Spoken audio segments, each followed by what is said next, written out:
Avanti! Bonjour Yves, nous nous retrouvons une semaine après le deuxième tour des élections régionales, qui a été toujours autant marqué que le premier par l'abstention. Quelle conclusion peut-on tirer? Plus de 65% d'abstention au deuxième tour, donc c'est la preuve que les gens qui n'ont pas voté ont voulu ne pas voter.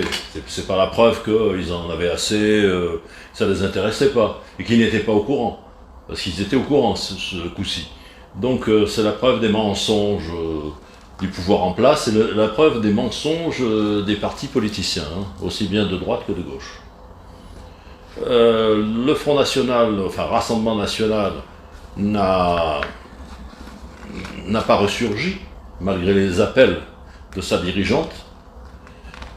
Les gens qui votaient avant ça, aussi bien pour les présidentielles de 2017 que pour les européennes et les municipales, ne se sont pas déplacés pour aller voter. Ça veut dire quelque chose, ça veut dire que les gens ne croient plus dans le système et dans les fausses alternatives au système.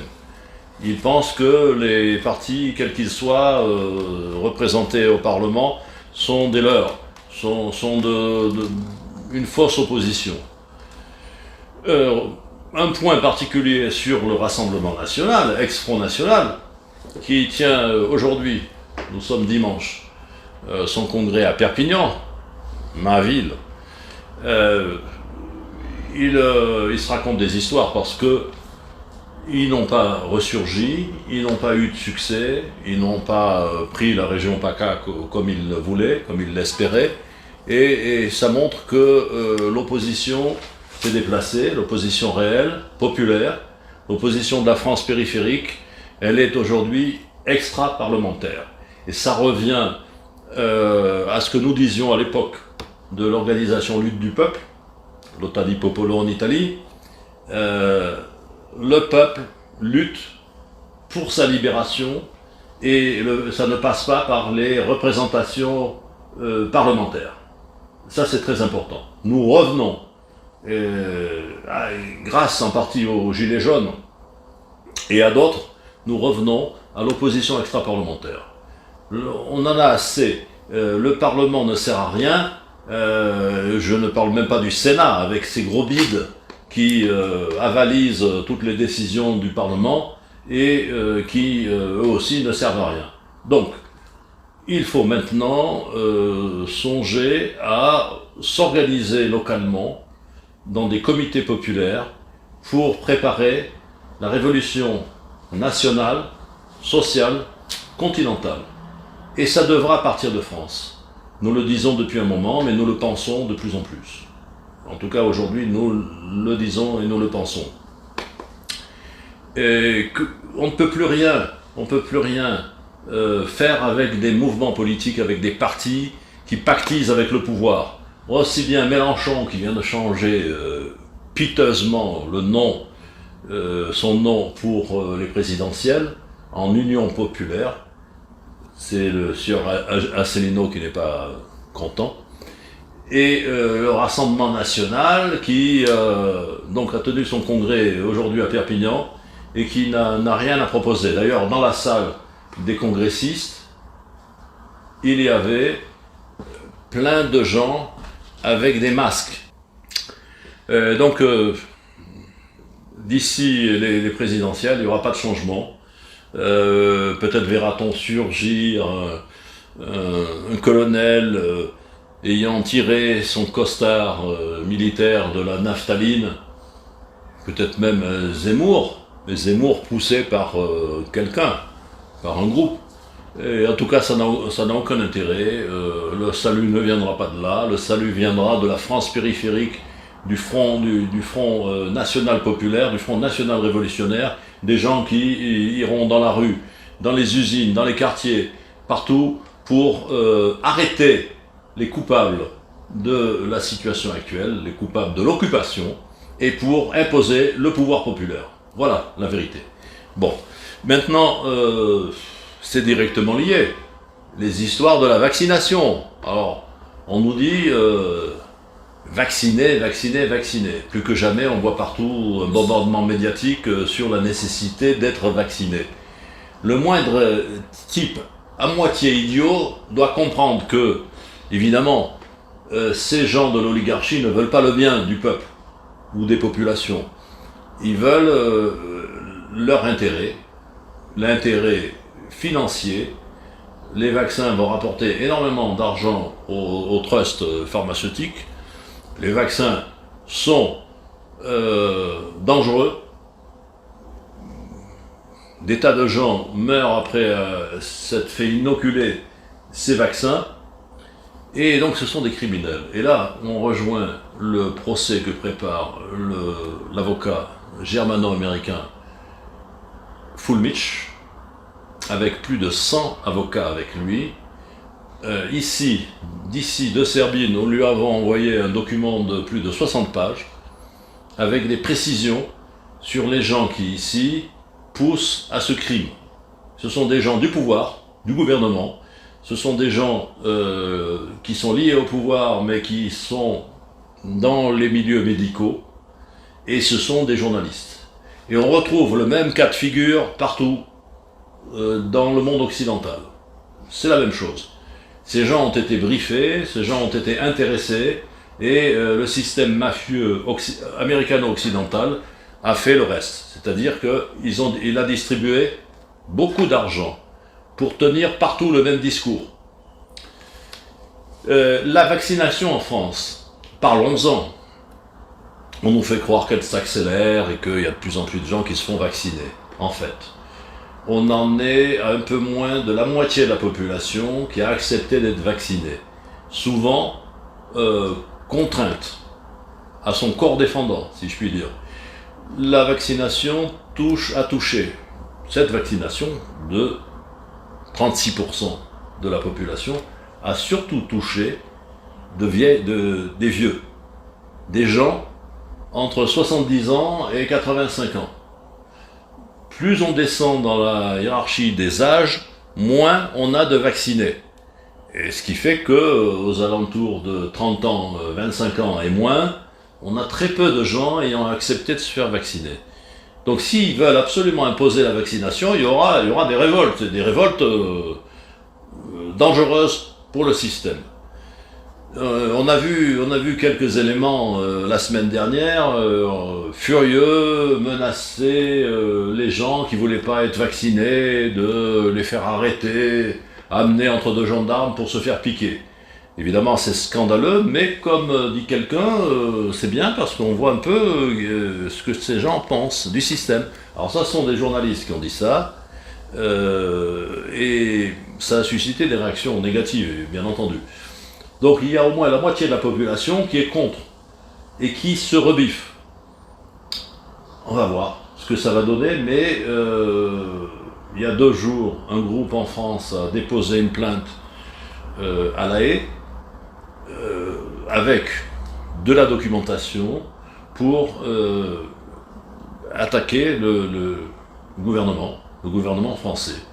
Bon, nous avons fait, je l'ai dit, nous avons fait la même chose ici en Serbie, et de par le monde, c'est un mouvement qui fait tache d'huile. C'est-à-dire qu'il y a des plaintes qui sont déposées par des avocats professionnels avec des éléments concrets. C'est pas du blabla. Donc il faut qu'ils arrêtent de nous mentir. Un certain nombre de journalistes commencent à baisser le ton, mais c'est insuffisant, bien entendu. Nous sommes devant une grande menace. On dit que ces vaccins sont promus pour l'argent. Alors c'est vrai, ils sont promus pour l'argent, parce que ces vaccins rapportent énormément aux trusts pharmaceutiques. Mais c'est pas uniquement pour ça. On dit de plus en plus que l'idée, c'est de réduire la population en la tuant, en lui faisant avoir des maladies. Et les maladies, c'est bon pour les compagnies pharmaceutiques. Et qu'il s'agit de réduire la population de façon à avoir un groupe, une élite de gens très riches, avec des esclaves à ses pieds, et puis sans la masse d'inutiles, comme dit Laurent Alexandre, le pape le pape du transhumanisme, et un type qui a de gros intérêts dans les trusts pharmaceutiques. On en est là aujourd'hui, il y a des appels à la résistance, et moi-même j'appelle les camarades et amis à la résistance, c'est-à-dire au minimum à ne pas accepter d'être vacciné. Je dis bien au minimum, parce que évidemment ça devra aller plus loin. Il faudra des mesures de rétorsion, et il faudra une action directe contre ces criminels qui veulent réduire le monde à la plus simple expression. On verra. Nous avons vu récemment sur un document de propagande d'une compagnie militaire israélienne au sein de laquelle on pouvait voir la promotion d'un missile qui visait un bateau militaire russe. Qu'est-ce que Israël cherche exactement en montrant ce genre d'image, et quelles sont aujourd'hui les relations israélo-russes et quel peut être leur avenir? Oui, il me semble qu'il y a deux choses. Il y a un bateau israélien qui a été touché du côté de l'océan Indien, entre la mer Rouge et l'Oman, hein, un bateau israélien qui a été touché. Alors on pense que ce sont des gens liés à l'Iran, au Yémen, qui ont mené cette opération. Et puis, il y a une histoire bizarre effectivement, de bateaux russes touchés par les Israéliens. Alors, je n'ai aucune certitude là-dessus, mais l'attitude de la Russie à l'égard d'Israël jusqu'à aujourd'hui est ambiguë, parce que la Russie prétend défendre la Syrie et les Israéliens attaquent en Syrie, bombardent, envoient des missiles, notamment sur des bases iraniennes, des bases du Hezbollah en Syrie, et même sur des éléments russes.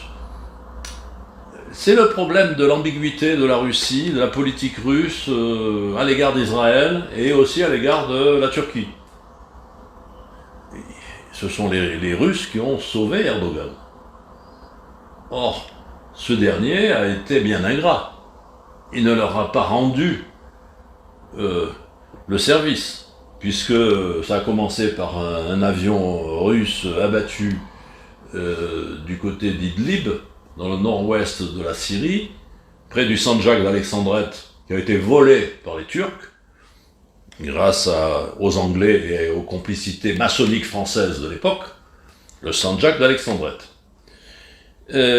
Donc on a laissé les Turcs s'installer dans le coin, on a laissé les Turcs envoyer leur armée au nord et au nord-est de la Syrie, et même au nord de l'Irak. Donc c'est un problème, parce que les Russes prétendent défendre la Syrie. Ils disent avoir des armes décisives et parfaites pour empêcher toute attaque aérienne, notamment de la Syrie. Et on voit régulièrement des attaques contre la Syrie, et en particulier des attaques venant d'Israël. Donc il y a un problème. La Russie est vraiment problématique. De la même façon qu'elle n'a pas défendu les Arméniens au Karabakh, elle défend mal les Syriens en Syrie, où continuent d'avancer des troupes américaines hostiles qui forent du pétrole illégalement, où continuent d'avancer les gens d'Erdogan. Et on doit se poser la question: pourquoi la Russie laisse faire tout cela? Alors on me dira, bon, parce qu'elle ne peut pas répondre à tout, c'est vrai, mais il me semble qu'il y a un certain laxisme soit on fait la guerre jusqu'au bout, soit on ne la fait pas. Mais Poutine, il est là. Poutine souffle le chaud et le froid. Il faudrait qu'il se décide. Je pense que la Russie sera obligée d'agir radicalement quand il sera clair que tous ces gens autour de son espace sont des ennemis. La Turquie a déjà été ennemie de la Russie dans le passé, dans l'histoire, et elle n'est pas devenue amie. Alors, les Russes pensaient sans doute avoir neutralisé les velléités turques, néo-ottomanes, pas turquistes.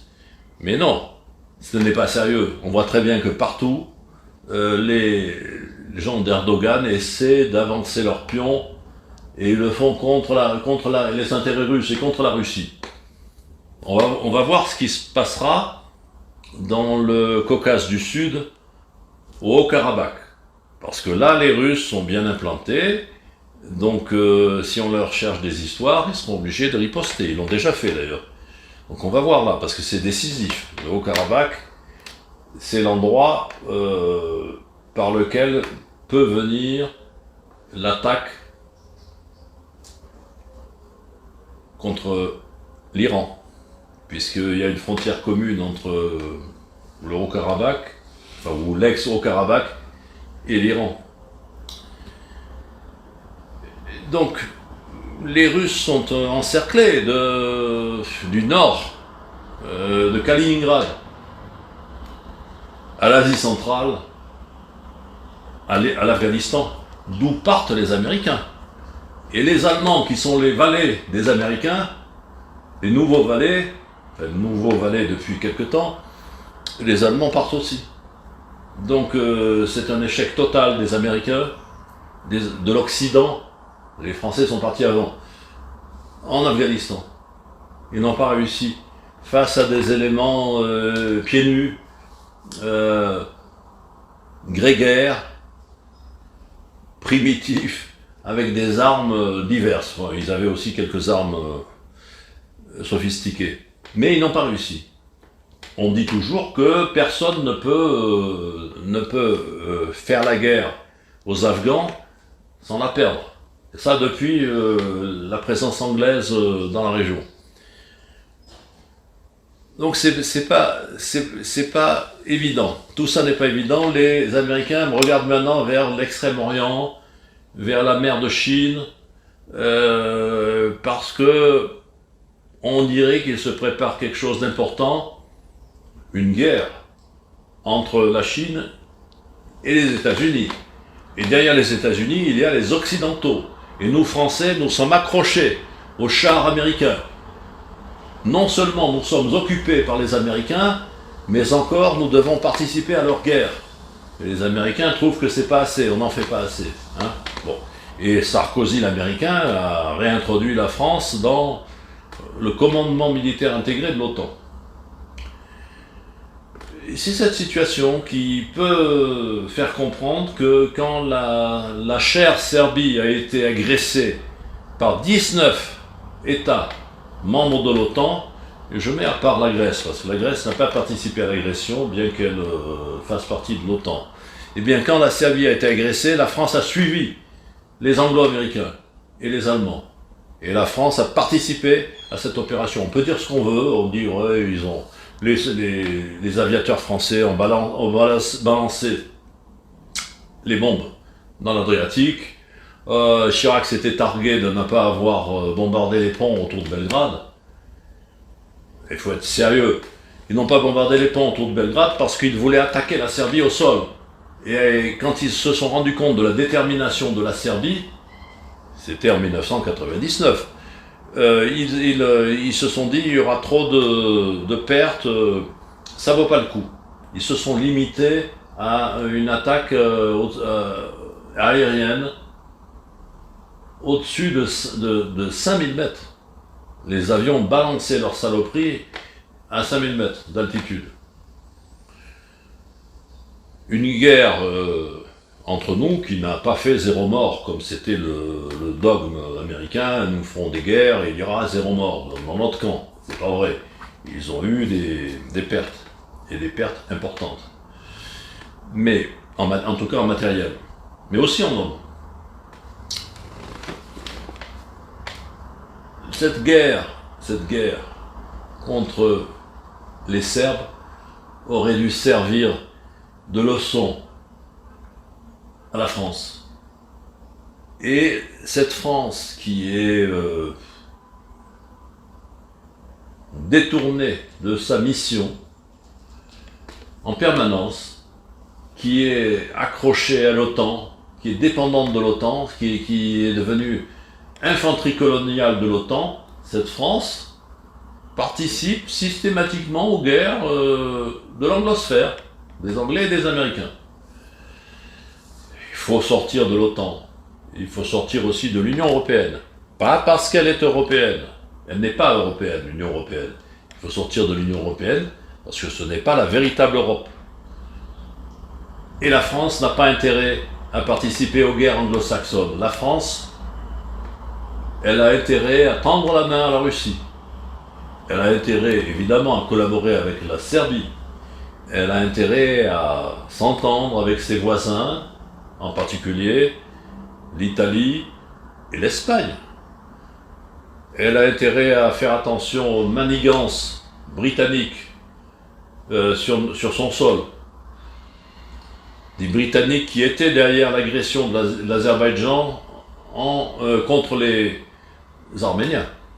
Puisque l'homme qui est devenu le chef du MI6 à Londres était l'ancien ambassadeur de sa disgracieuse majesté à Ankara. Il est intervenu personnellement dans cette affaire de guerre entre l'Azerbaïdjan, de guerre d'agression de l'Azerbaïdjan contre les Arméniens du Karabakh, et les Britanniques les ont beaucoup aidés. Les Américains les ont lâchés. On a dit que Pachinian, le nouveau président depuis 2 ans, ami de Soros, croyait que les Américains aideraient les Arméniens. Ils n'ont rien fait du tout. Les Américains sont dans la main des Israéliens et le but de ces gens, c'est d'attaquer l'Iran. D'encercler l'Iran et d'attaquer l'Iran. Voilà. Donc il fallait, l'Azerbaïdjan étant lui-même une colonie britannique liée aux Israéliens, notamment pour les ventes d'armes, et agissant contre l'Iran dans le but de libérer les Azéris qui sont dans le nord de l'Iran, parce qu'il y a des millions d'Azéris dans le nord de l'Iran, qui ne sont pas considérés comme des Iraniens par les gens de Bakou. Au passage, c'est comme pour les Albanais dans la région. Cet Occident hypocrite qui nous dit tout le temps qu'il ne tient pas compte des éléments ethniques, des réalités ethniques, cet Occident hypocrite a soutenu dans les Balkans l'action des Albanais du Kosovo sur le plan ethnique. Cet Occident a dit, ah oui, mais ce ne sont pas des Slaves, ce ne sont pas des Slaves orthodoxes, ce ne sont pas des Yougoslaves, ce ne sont pas des Serbes, ce sont des Albanais musulmans. Donc dans ce cas-là, il faut soutenir les critères ethniques. Mais, de l'autre côté, et quand il ne le faut pas, eh bien ils ne soutiennent pas, ils disent il n'y a que des ceci ou que des cela. Bon, en France, il n'y a que des Français, même si beaucoup de Français, un certain nombre de Français, en tout cas récents, ne sont que des Français de papier. Et ça, il ne faut pas avoir peur de le dire, parce que c'est la vérité. Donc hypocrisie de dirigeants occidentaux qui poursuivent des plans qui n'ont rien à voir avec ce qu'ils disent, ce qu'ils avancent. Dans la région, dans les Balkans, l'objectif était de détruire la Yougoslavie qui gênait, qui n'avait plus aucune importance pour eux, parce que la Yougoslavie était dressée, était manipulée, instrumentalisée contre l'Union soviétique, devenue la Russie. Donc, il fallait la détruire, la pulvériser en autant d'entités, même pas ethniques, parce que les ethnies se chevauchaient, et se chevauchent toujours, mais enfin, c'était ça l'idée, des micro-États sans consistance à la botte des Anglo-Américains et des Allemands. Et c'est ce qui s'est passé jusqu'à aujourd'hui. Bon.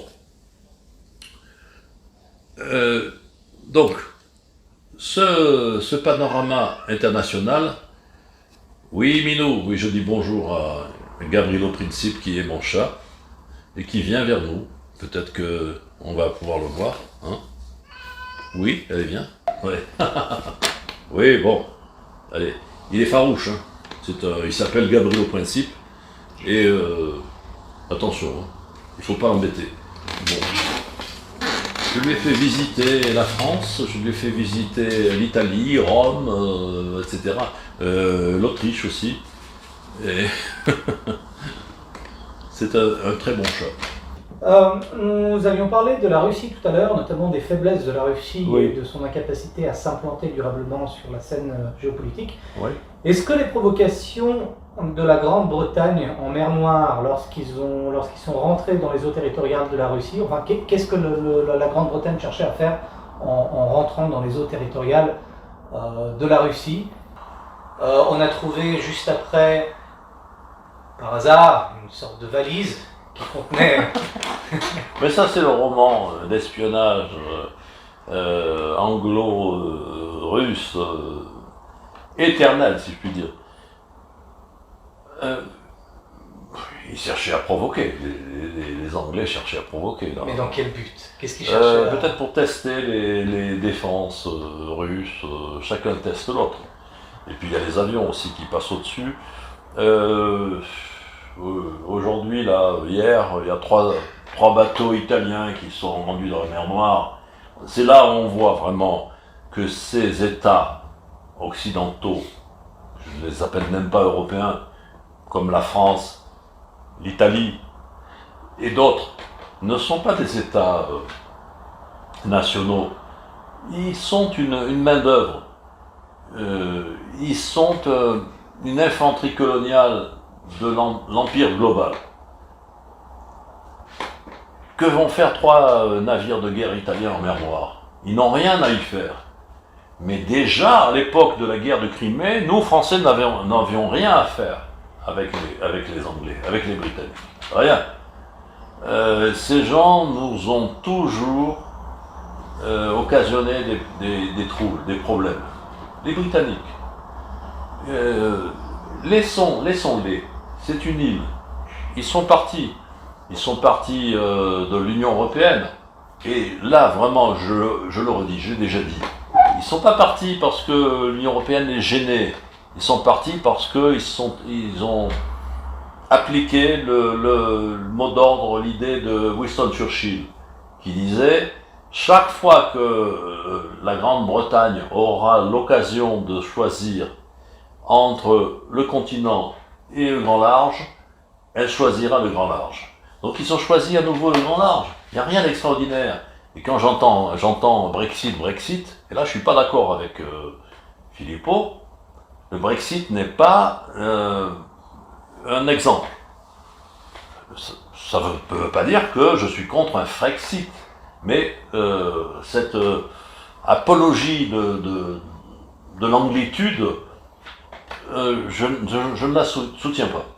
Les Anglais sont les Anglais, ils ont leur domaine. D'ailleurs, les Anglais n'étaient jamais totalement dans l'Union européenne, puisqu'ils étaient à cheval entre l'Union européenne et leur Commonwealth, leur ex-Commonwealth, mais ils ont toujours des billes dans ces pays, en particulier dans ce qu'on appelait au départ le pacte Ukusa, après la guerre. Le pacte Ukusa, United Kingdom, USA. Et le pacte Ukusa, c'est pas simplement la Grande-Bretagne et les États-Unis, c'est aussi l'Australie, la Nouvelle-Zélande et le Canada. Le Canada qui domine nos frères québécois et acadiens. Ne l'oublions jamais. Bon. Ça s'appelle aussi les Five Ace. C'est une structure d'espionnage mondiale au service de l'anglosphère, au service de l'État profond, au service du mondialisme. Hein, tout ça se mélange. Donc, nous n'avons rien à faire dans ces structures de l'OTAN, de l'Union européenne. Absolument rien. Si nous avons quelque chose à faire dans le monde, ce sont deux choses. Tendre la main à la Russie, qui est encerclée, qui est entourée de bases agressives américaines, hein, de la mer Baltique, du nord, du Grand Nord, en passant par la mer Baltique, le Caucase, et en Asie centrale et en Extrême-Orient. Hein. Ils sont encerclés. C'est toujours le même problème. On ne veut pas que la Russie ait accès aux mers chaudes. Elle a accès parce qu'elle a développé sa flotte, qui est importante, et qu'elle a des avions qui se moquent des frontières. Mais c'est toujours la même idée de l'anglosphère, contenir la Russie. Et la deuxième, du point de vue français, la deuxième chose qu'il faudrait faire, et que l'après-macronisme devra faire, c'est développer, mettre en valeur l'espace maritime mondial français, qui est le deuxième du monde.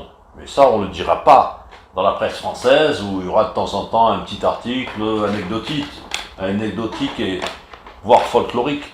Notre espace maritime mondial ne se limite pas aux vaïnés de Tahiti et aux pêcheurs de Saint-Pierre-et-Miquelon. Il a plus de 11 millions de kilomètres carrés et il représente un potentiel.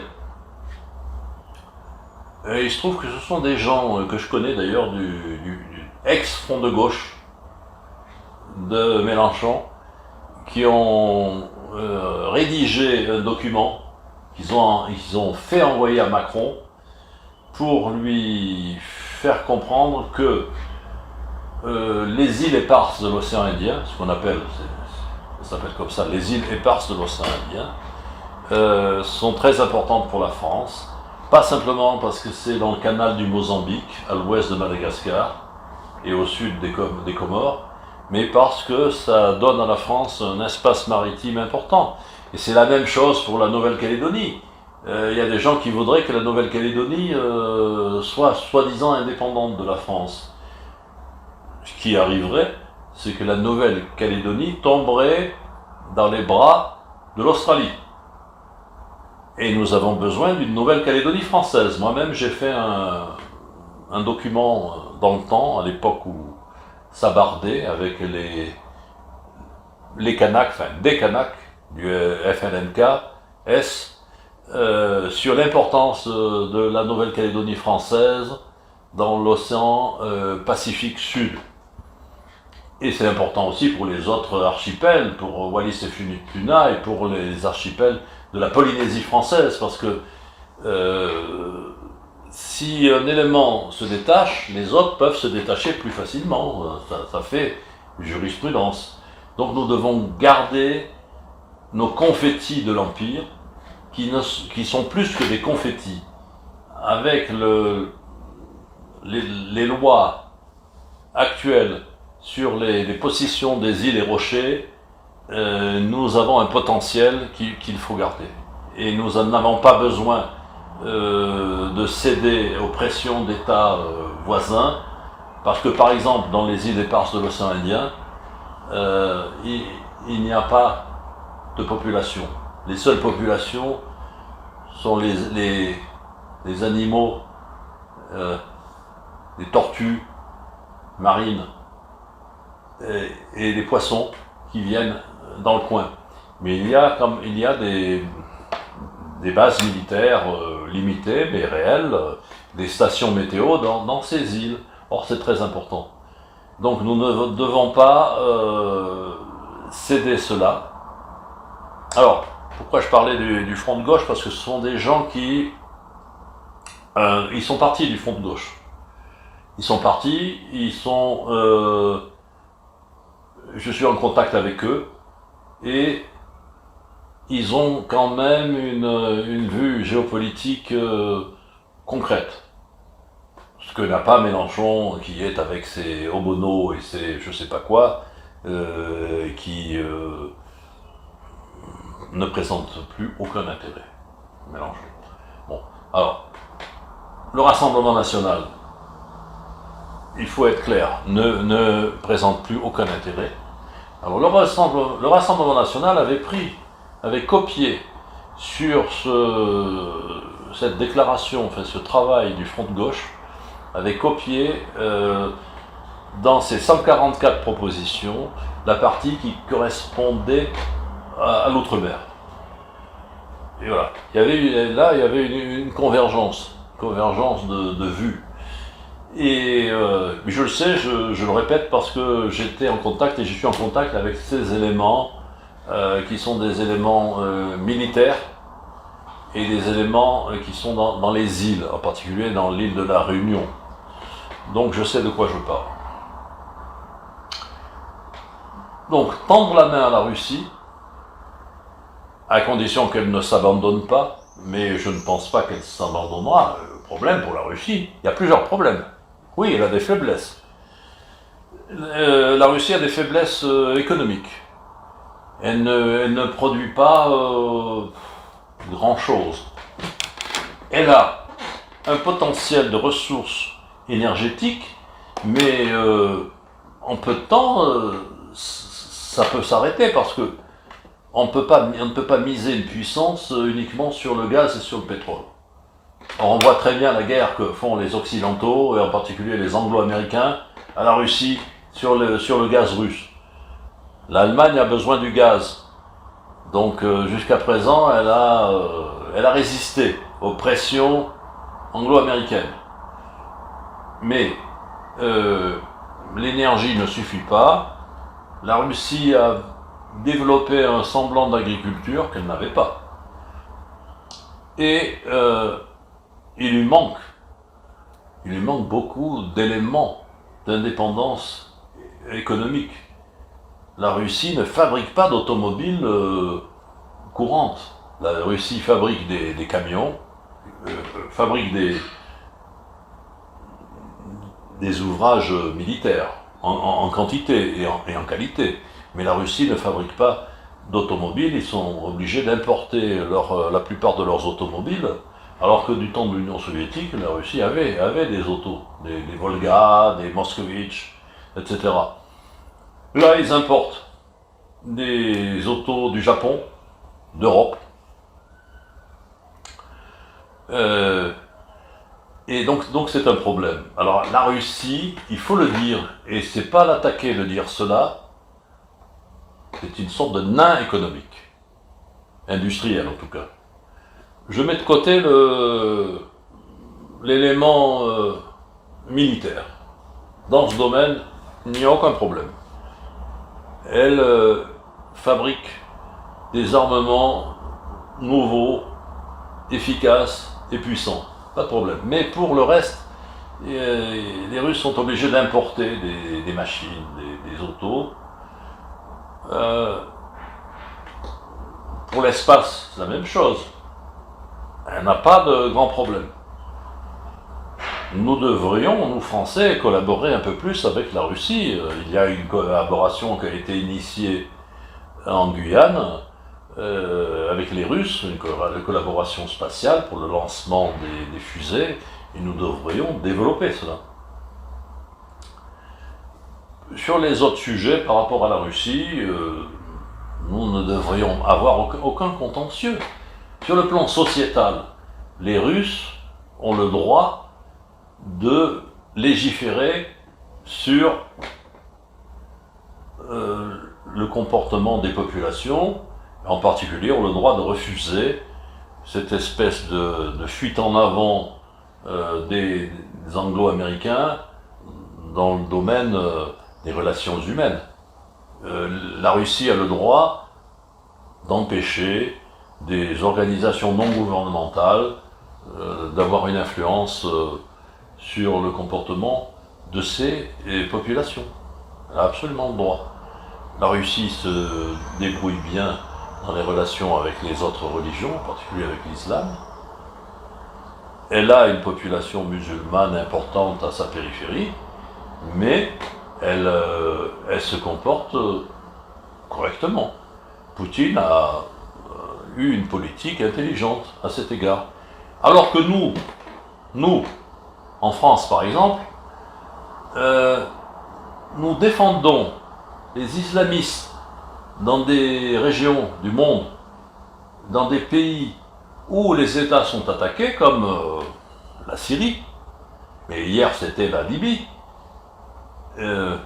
l'Égypte. Nous défendons le fondamentalisme islamique, comme dirait Marine Le Pen, mais nous défendons donc ces gens contre les États qui les combattent. Et il y a quelque chose qui ne va pas, parce que nous les défendons à l'extérieur, et soi-disant nous les combattons à l'intérieur, mais nous ne les combattons pas. On voit très bien, quand il y a des attentats, au bout de quelques jours, c'est terminé, on n'en parle plus. Hein. On fait beaucoup de tohu-bohu, mais rien. La presse se charge de résoudre la question en indiquant que les éléments impliqués sont des détraqués mentaux, et ça se limite à ça. Non, ce sont des problèmes politiques et géopolitiques. Donc nous importons des mauvais de ces pays du Proche-Orient et d'Afrique du Nord, et nous exportons nos troupes pour défendre les mêmes. Il y a quelque chose qui tombe pas rond, hein, ça ne va pas du tout. Il faut que la France revienne à une politique nationale et sociale et continentale, et une politique qui soit souverainiste, indépendantiste, et que la France ne prenne pas ses décisions à Washington, à Londres ou à Berlin. Voilà. Il faut tendre la main à la Russie et aussi agir en bonne coopération avec les pays du bassin méditerranéen qui ne nous sont pas hostiles. Attention, qui ne nous sont pas hostiles. Bon. Et il faut faire taire ceux qui nous sont hostiles. Voilà, la France a les moyens de faire cela, elle a des services de renseignement qui sont parfaitement au courant de ce qui se passe. Le problème, c'est la direction politique à Paris, la direction politicienne, et les lobbies et l'influence étrangère qui nous fait agir, qui fait agir nos dirigeants contre les intérêts de notre pays, contre les intérêts de la France, et contre les intérêts de la France et de ses amis. Et c'est pour ça que tout a été bouleversé depuis des dizaines d'années, parce que ça ne marchait plus.